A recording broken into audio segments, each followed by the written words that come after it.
Yes, we are just starting.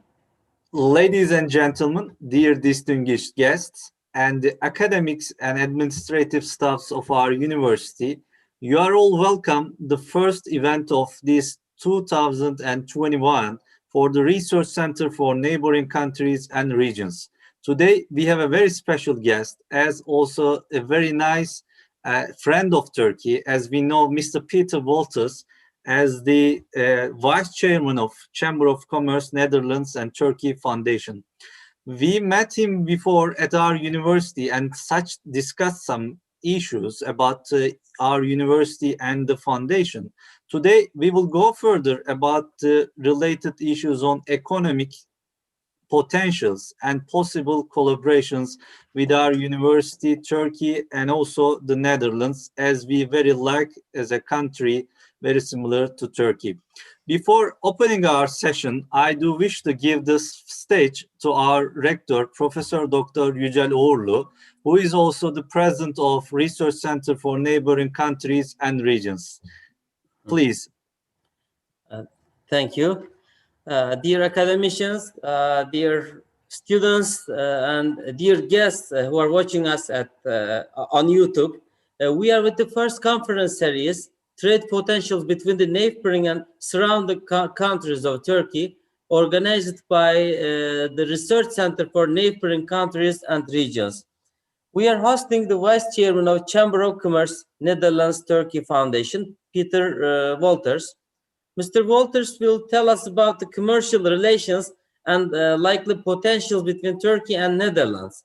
Many of us know the relations, political relations or other kind of relations between Turkey and Netherlands, but we would like to learn more about the trade potentials, commercial potentials between two countries.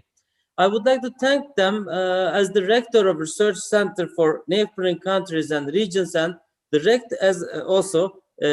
rector of Istanbul Commerce University for being kind enough for agreeing to appreciate in our first conference, Mr. Wolters. Political relations between Turkey and Netherlands continues for more than 400 years and 500,000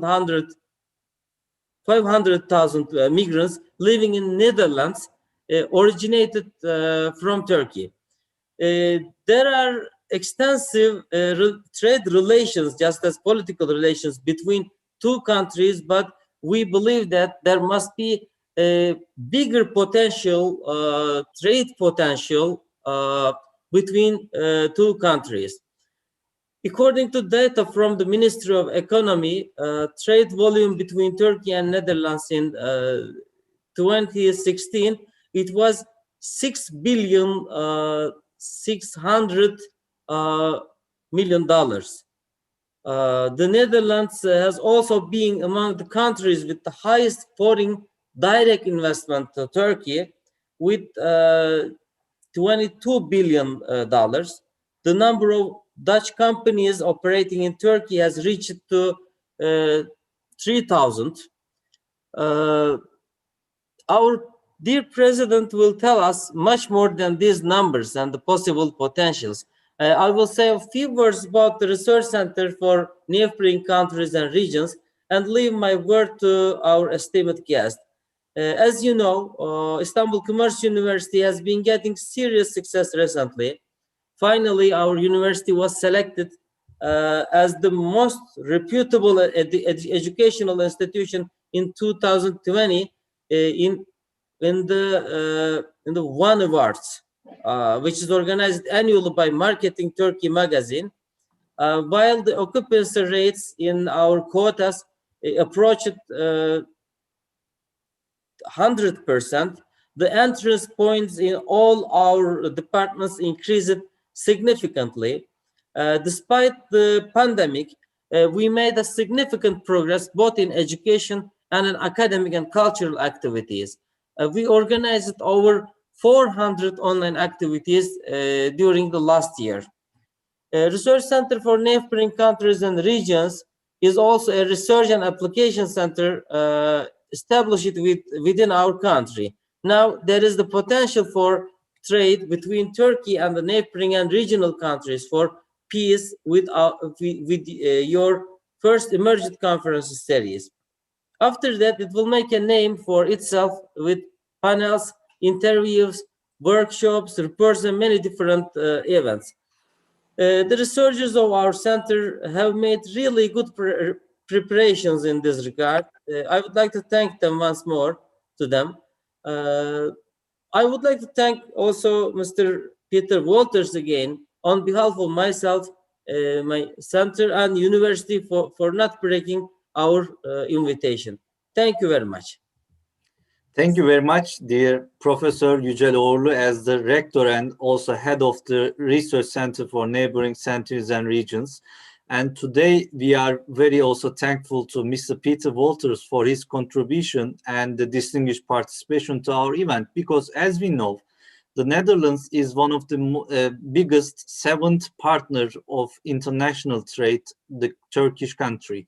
And we know there are lots of Netherlands brands that are stimulating their activities in Turkish economy, such ING Bank and Unilever company and such related biggest companies all over the world that is also have operations in Turkey, and we do like to be in collaboration with those firms in Turkey. And as we know, we are living an era of COVID-19 and it has some opportunities. First, I would like to start with this question to Mr. Peter Wolters. And how do you see these opportunities will enhance the bilateral commercial relations between Turkey and Netherlands, and the other concerns that you would like to add? Thank you for having me invited, Professor Ogulio, Mr. Asal. It's last year we saw each other for the first time. Indeed, since then we already are developing quite some activities. Between Turkey and the Netherlands, indeed, since 400 years, there are a lot, not only diplomatic, but also trade relations. Here in the Netherlands, to put it in general terms, yes, it's a small country, and small country, we are rather successful being a small country among big countries. But there is always a but, and we are bumping into certain ceilings, certain industrial ceilings. We can talk about it a bit more later on, but I hope Turkey can learn of our challenges and do things a bit differently, maybe a bit better. I prepared some 20 plus slides, and I will try to share the screen now. Sure. We'll be pleased. And when you're also sharing your screen, I do wish to share some experiences about both our rector and our group of researchers at the Netherlands. And our rector, Professor Uğur, was participated at a research period at the Netherlands, University of Fontis. And then we are also participated at an EU project that called Foresight, and we were in the Netherlands in 2019 as a group of professors and made a collaboration in both Amsterdam, Rotterdam, and Eindhoven. We met there with our colleagues. This is why this event will also be special for both of us. Good. That is one of the reasons why you start with the Netherlands. Yes. Nostalgic feelings, very nostalgic. It's good. Yes. Would you allow me to share the screen? Yes, now you can directly use share screen button. Screen. At the bottom, you will find the green light, share screen. Yes, the message is host disabled participant screen sharing. Host disabled. Okay. I think our colleagues will directly make you as the co-host. Büşra Hanım is joining us now, and she will assist to give this permission to share your screen. Just a second. Firstly, you will open your file, and then you will use this share screen field on the bottom, so it can reflect on the screen. Yes, my PowerPoint is open. The green button, share screen. Ah, yes, now there it is.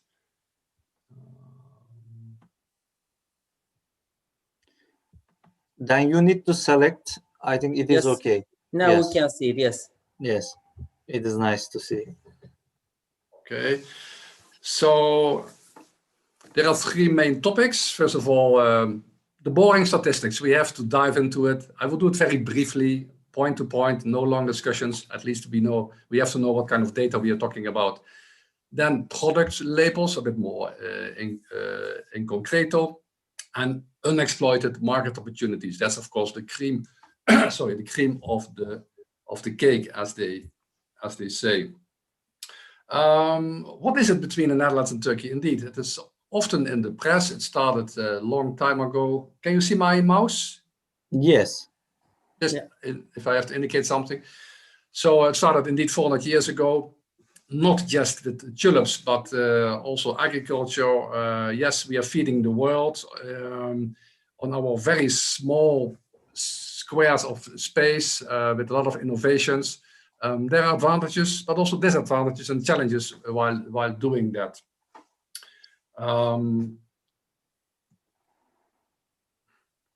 So in this slide, you can see, you can read it, the export from Turkey to the Netherlands in 2019 and 2020. The exports from Turkey and the Netherlands declined a bit in the last year for obvious reasons. Again, the pandemic, extended holidays, depressed factory output, etc., etc. This is not only related to the Netherlands, but other countries as well. Regarding the import figures, Turkey imported just over 3.2 billion. In 2020, 3.6. And the Turkish total import increased around 4%, of which the share you can read also on the left bottom. That's the total here, and this is the Holland share. The reason why, the lira, it's due to the depreciation of the lira, it costs Turkey more to import. It's more costly. So this increased the export. This is for both countries an impact. You've read it in the press everywhere. This is one of the main reasons, but there are other reasons as well. Then the export ranking. So the Netherlands was the 8th largest export destination for Turkey. And in the other way around, the Netherlands ranked number 16 in terms of supplier. Then in global context, so Netherlands in global context, the share is 3.1% seen from Turkey. So it's also interesting to know. It's in 2019 there was the last trade mission, the last high-level trade mission between our transport trade minister Kaag and your trade minister Pekan, and ambitions were very high. Indeed, the Netherlands want to further increase trade, and also from Turkish side, I believe your minister said you want to increase trade towards 10 billion, which is very ambitious. But also the direct foreign investments are very high. That's about 25 billion euro in the last 10 years. And regarding the other way around, Turkish direct foreign investments in the Netherlands is $14 billion, by the way. Sorry, sometimes I'm mixing. Let's go to the product level. So at the top of the list, from the Netherlands to Turkey, there's always iron and steel, the chemical Rotterdam area, plastics, machinery, as highest share of this pie. If you go a bit more in detail, I'm picking out here mineral fuels, etc., etc. yeah, I wonder, it's a discussion, it's a question. I wonder why this significant from 24 to 133 in 2020.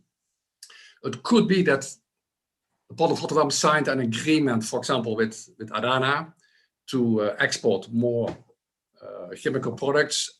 Adana is making them into half products. Now Adana hopes Dutch customers or Benelux customers takes them back. Yeah, this is the whole idea. But it could also be another reason regarding cultural pearls, precious, semi-precious stones, etc. It could be that, for example, 80% of all metal scrap which arrives by ship in Rotterdam, 80% goes to Turkey. And I can only presume because of the melting mills in Turkey, but it could also be another reason. Then, regarding the export to the Netherlands, yeah, at the top, always textile related. That's very famous indeed.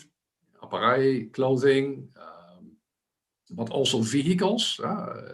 In fact, the last time when I was in Turkey, I visited some metal and steel works. Very interesting.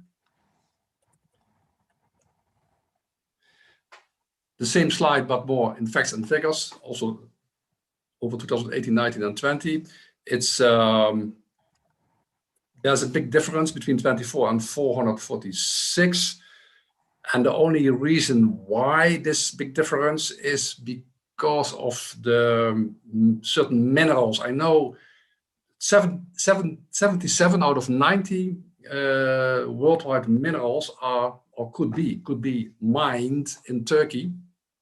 50 are mined and exported again. But if you have another idea about it, I would like to hear about it later.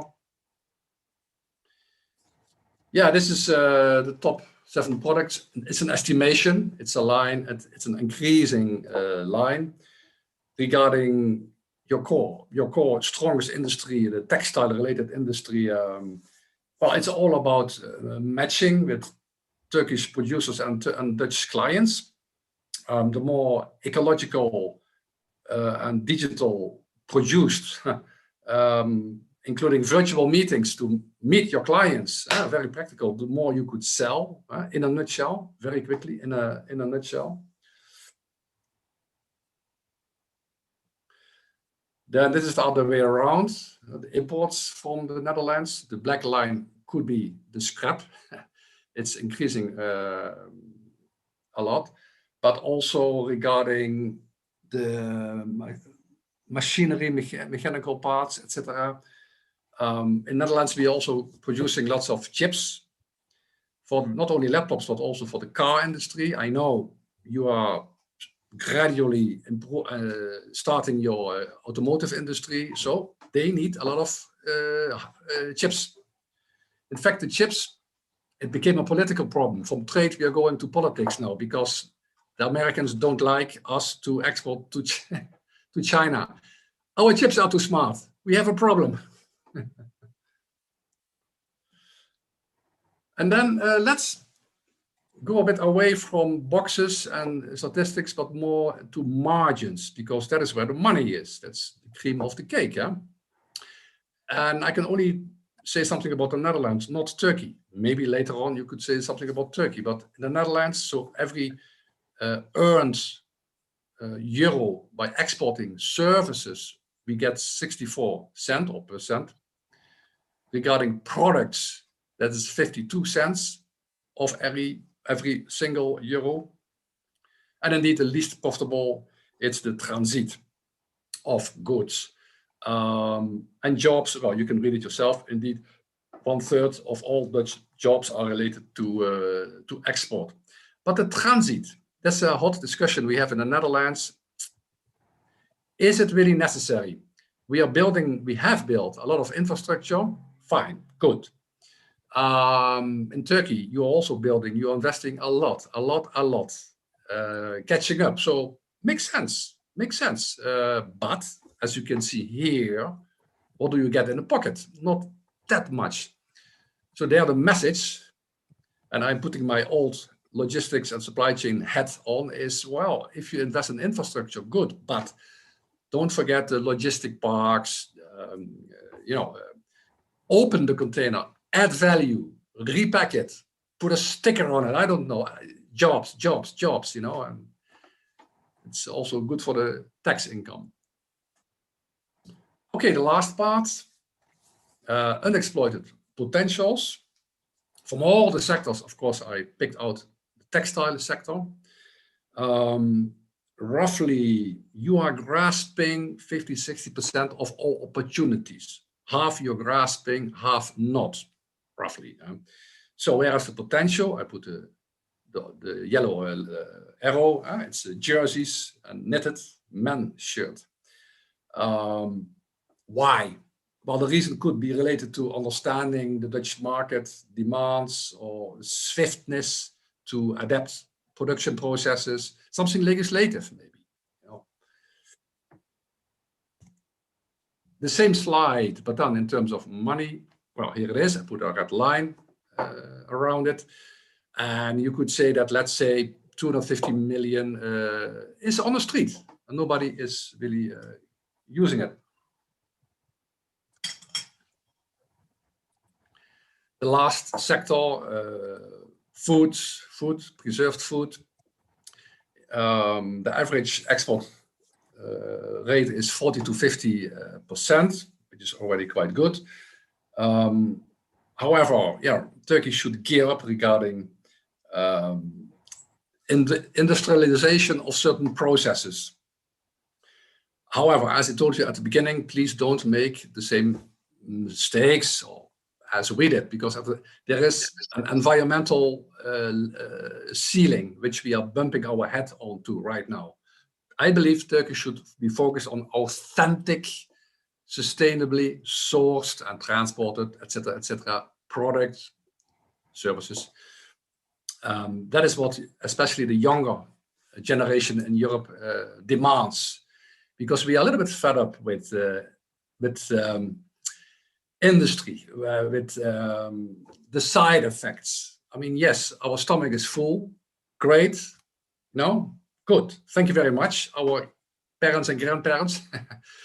But now our conscience is being awakened. Maybe we should pay a little bit more for green products, or maybe, I'm just trying to open a discussion here. And the same slide, but then in terms of money, well, this is a bit less. If I make a quick calculation, let's say 30 million is not grasped on this food era. Then, so I conclude with the perfect match trade. The perfect trade match is made in Turkey, marketed in the Netherlands. We know good quality products are produced in Turkey. I mean, there's no doubt about it, really. But the branding, the marketing, the distribution, maybe we could do it for you. I think it's an intelligent match. Yes, thank you very much for your... And also, thank you very much for this very nice presentation and very focusing on how those relations can be enhanced, both two sides' roles. And you mentioned the role of the specific sectors, how Turkish companies can make their sales and partnership in the Netherlands with more functional, such as the green products and sustainable ones. And I do wish to continue from here. And if you would like to enlarge about how the role of these products can be linked to the Dutch industry, we can go further for the opportunities of Turkish companies. Yes. So your question is how to match, how to link A and B. Yeah, it's yes, exactly. Well, it's first of all, first there should be trust, and then trade follows and transport carries. That's the saying. yes, there are 400,000 Turkish people living here, and we have a long-standing relationship. But the perception should be improved anyhow. The perception of what Turkey stands for, future plans, etc. I don't want to bump into political discussions, but there are some perceptions which should be improved. It is thanks to the trade that we are communicating with each other right now. Politicians, do they talk with each other? Maybe via the media. So I think we have a role. We have a huge responsibility to play, being a representative of trade. And unfortunately, we cannot physically meet each other that often anymore. There are alternatives. There are virtual alternatives, not digital as we are doing now, but virtual. And for example, in Turkey, we are in contact with a producer of virtual software. This is not just communicating, but stepping into each other's production facility, talking to your marketing director, talking to your production director, sharing information, planning, data. So that is also the way we could continue. But then the Turkish sector has to leave the traditional way of producing, of matching, of meeting each other. And this is difficult because the context which we have on the highest level, it's not easy for the Turkish industry to set aside the traditional way of doing business. Yeah. Yes, and thank you very much. And when we were in the Netherlands, as we saw the role of automatization and automatics machinery that makes the fast support on the technological background and the capabilities of companies get this opportunity from this automatization. And as Peter Wolters, how do you see this automatization from the Dutch experience can be transferred to Turkish industries?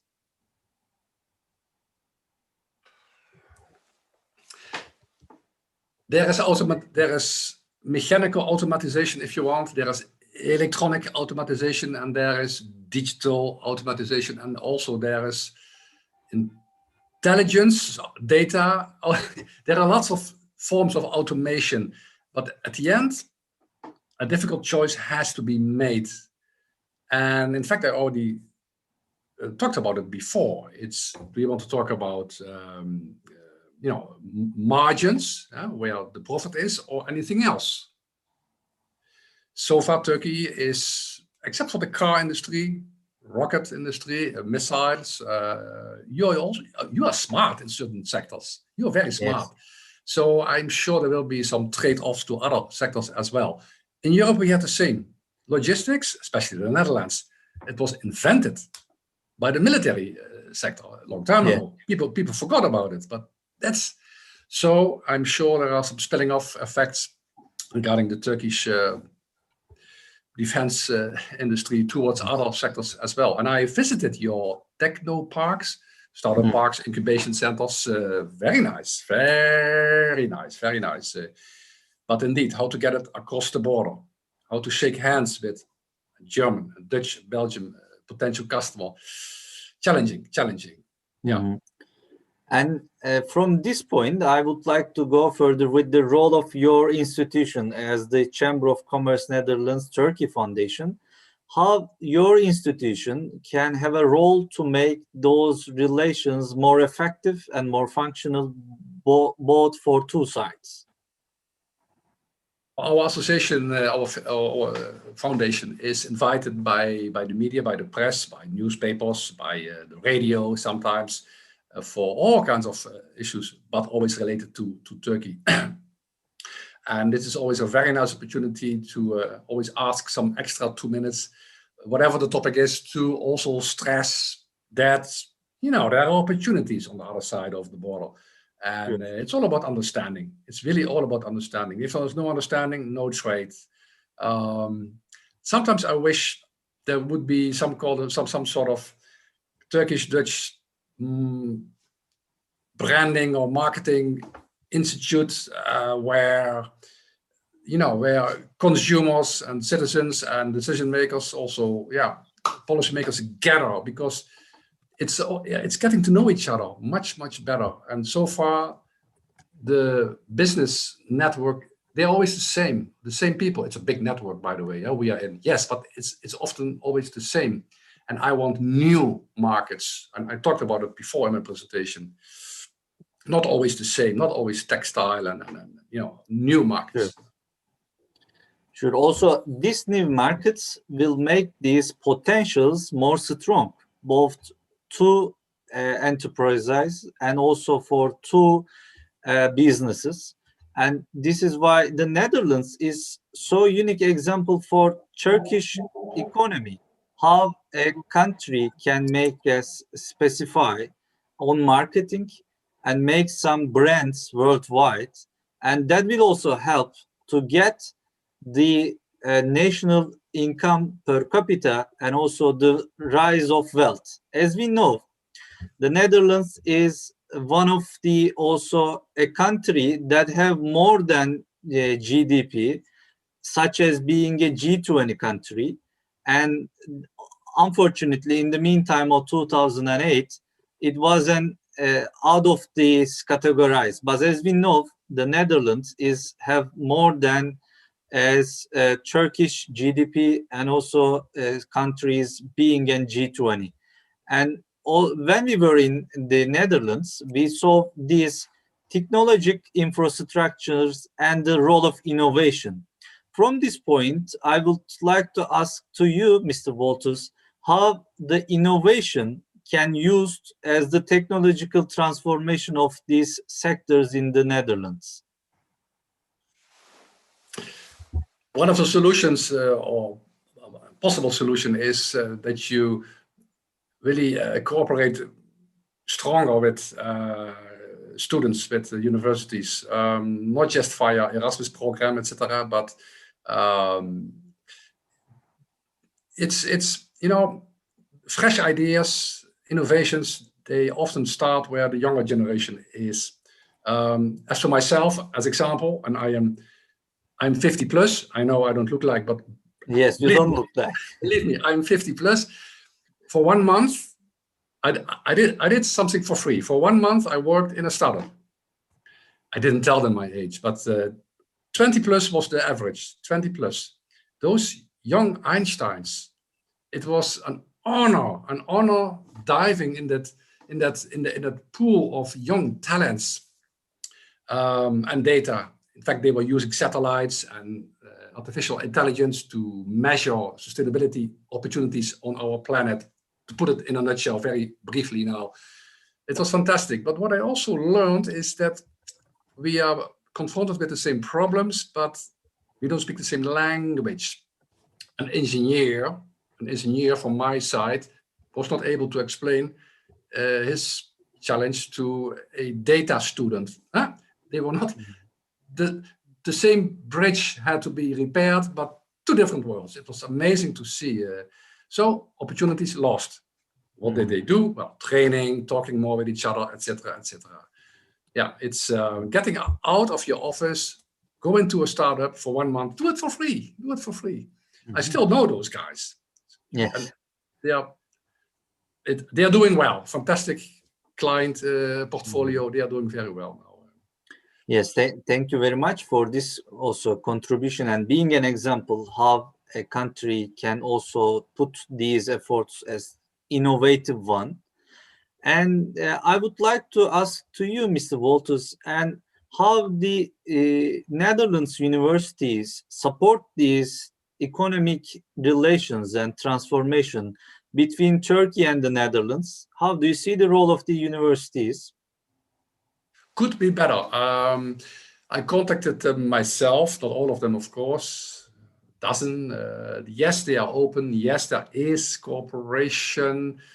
But in the communication which I received, I was missing something specific related to Turkey, as if they were missing something. Then what is so typical about a Turkish knowledge? It's again, it's all about communication and simply organizing meetings, and yeah, sharing experiences to get to know each other better. And also we know, as being an association, you are some linked with the Istanbul Chamber of Commerce, and you made some visits to the Istanbul, and you see the potential as being the one of the most largest Chamber of Commerce all around the world as Istanbul Chamber of Commerce. As we know, more than 400,000 members companies that are locating in Istanbul had some facilitators. And how do you see the relations between your institution, both our Chamber of Commerce and university? How can we go further and make the relations more deep and get some potentials? What are the potential areas for those relations? Well, there are two angles. First of all, the media angle. Sometimes I'm writing an article for their magazine. It's disseminated into 40 countries, quite a lot. And also our Istanbul office, Ms. Leila de Mos, she is maintaining always the same good relations with that institute. But that's very dedicated for specific challenges, specific companies who want to be matched.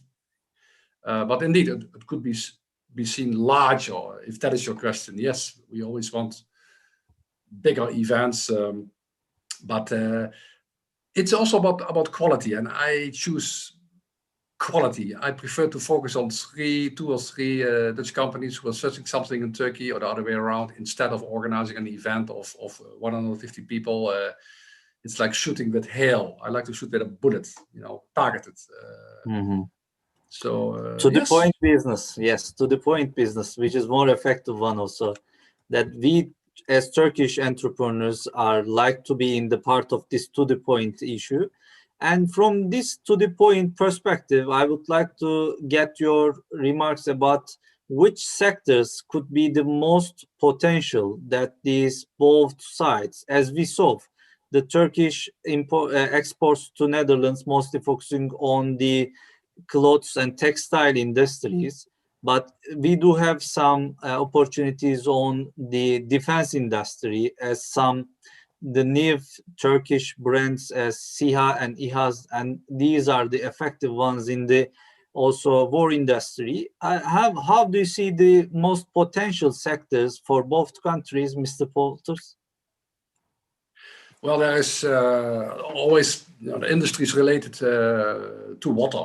Look behind me. That's the Port of Rotterdam, by the way, a part of the Port of Rotterdam. But also the industry, the recycling, for example. It's the ecology, the intelligence and the solutions around ecologic techniques or methodologies you can transfer to many sectors. So I would not like to focus on one specific sector. It is also a mindset. Sustainability is a mindset. Cleaning up your dirt is a mindset. The multinationals, which I used to work a bit more in the past, they see it as a pipeline. And if there are two holes inside and water is dripping out for free, nobody has to pay for it except for nature. And the next generation, they are getting very nervous. So this issue of sustainability and getting used to a new era aside of the fossil area, I think that is the future. And yes, a lot of solutions you can find in the Netherlands. Last week I was talking to 6-7 Dutch companies who have concrete solutions regarding cleaning up or recycling, or because otherwise it's throwing money out of the window. Cleaning up can be a very profitable business. Yes.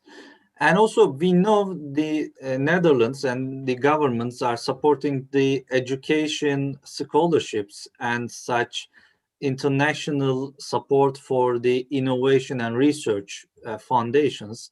And how can the Netherlands and the business can be a part of these international scholarships to the Turkish students? Do you have any agenda on this role of international exchange, both from Turkish students to Netherlands and Netherlands to Turkey? I have to be very honest. No, I don't have a specific agenda.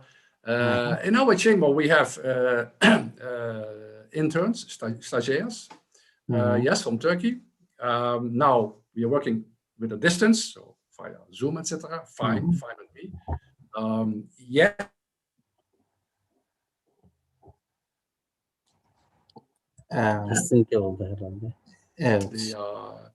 They are very flexible, I have to say. Turkish students are very, very, very flexible, maybe too flexible. Sometimes I tell them, please be focused. Don't try to catch every bird in the sky. Focus on one and shoot it down. Don't, slow down. 1 per day, not 12. Otherwise, at the end of the day, you didn't do anything.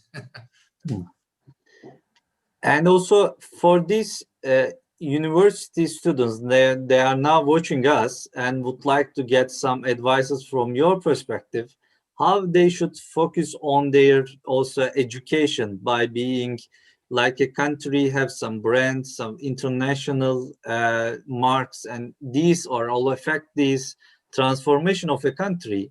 I mean, how human resources can be support this transformation? Do you have any suggestion for our students also? Yes, be as digital as you can be. If you don't know how to write Python, for example, Python, one of the many languages, then what's your added value? It's that's the new language.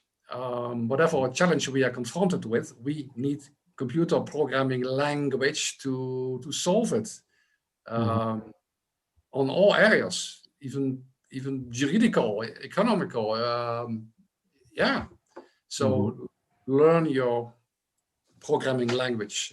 And these days you can do it online for free.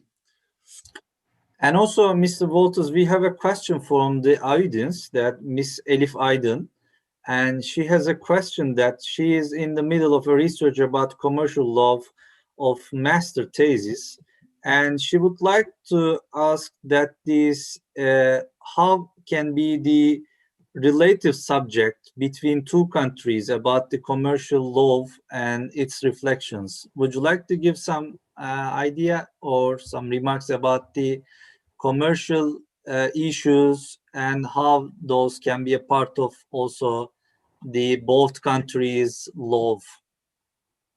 The both countries' law. Commercial law.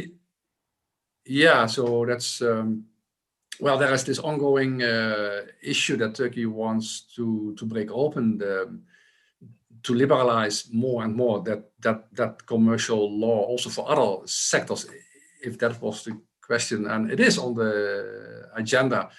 In the Netherlands, we are in close contact with branch organizations whose members are totally depending on the commercial law also between Turkey and the Netherlands. And I have to be honest, whenever there's a problem specifically with Turkey, we always need to get a lawyer. We have one lawyer in our office in Rotterdam who can work on both sides. So there are always challenges regarding Turkey. Good for one, salary to be paid to solve the problem, but for the commerce, for the facilitation of commerce, it needs to be streamlined. Indeed, yeah. Mr. Asal, I would like to contribute just here about Sure. law of two countries. As a lawyer, I can say that there are really very big similarities between Netherlands and Turkey's legislation.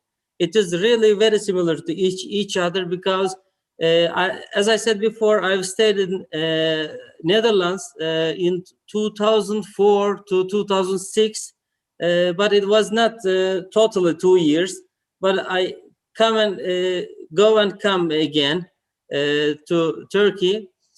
During my studies, I saw that especially the administrative law is totally similar. But when it comes to the other fields of the law, such as commercial law or contracts law, there are very big similarities because both systems are under the continental law system, and you also used from Anglo-Saxon system. I know this, but it is not so deep as I see. So as a lawyer, I can say that when I read any article about Netherlands law or any constitutional or legislative document, I can easily understand what it means, because those similarities are really very deep and systematic similarities. So the mentality is totally same with both sides. Yes. That's good to know. So if we have an issue regarding the interpretation of that law, then we know we can knock on your door. Yeah, beside that, there is another connection between both sides' law. You are a member of European Union, and we try to be a member of European Union. So during these processes, we try to harmonize our all legislation to European Union, especially this competition law, companies, and all similar private and public law issues. So our system is quite similar to any other European Union country. Yes. Yes. Thank you very much, our distinguished rector, Professor Uğur, for his contribution about the issue on law, because his expertise on the law, as we know, and also being the customs union member, Turkey, from 1996. Turkey was a member of customs unions of the EU. This is why we are very similar to being in commercial activities in the Europe region. And as we know, the Turkish exports are going more than 60% to the Europe area. And this is why the Netherlands would be the most, the prominent one, and the Turkish industry and enterprise, also the businesses, would like to go in deep. And now I would like to go to the concluding remarks, because as we are going out of our time, and Mr. Peter Wolters, again, thank you very much for joining us today, as this is the first event of the Research Center for Neighboring Countries and Regions at our university. The topic was the trade relations of Turkey with the Netherlands and possible potentials. Then I would like to get your concluding remarks about what you would like to add. Well, to be very concrete, let's meet again. That's in a few months. In the autumn, we will visit Istanbul and also other cities again with a Dutch delegation. We have certain expectations. I will share the information of today also with them. For sure, we will go to the Istanbul Chamber of Commerce again. So let's maintain in contact.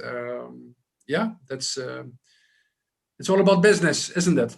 Yes.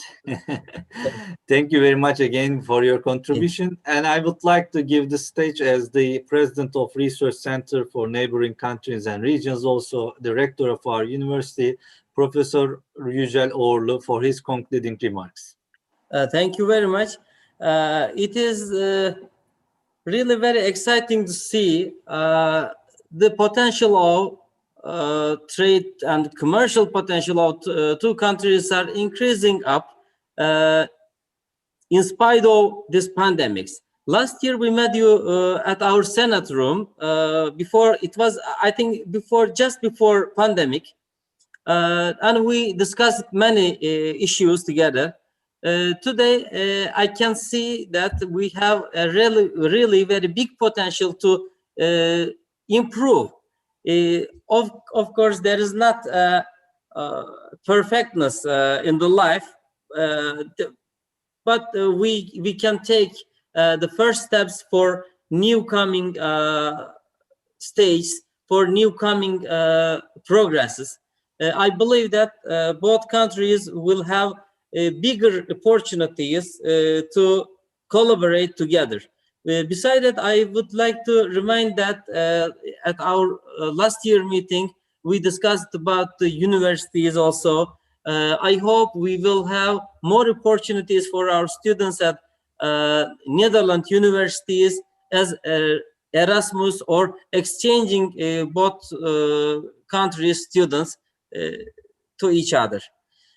Thank you very much for these contributions. It was really fascinating to hear this kind of promotive things about trade and commerce.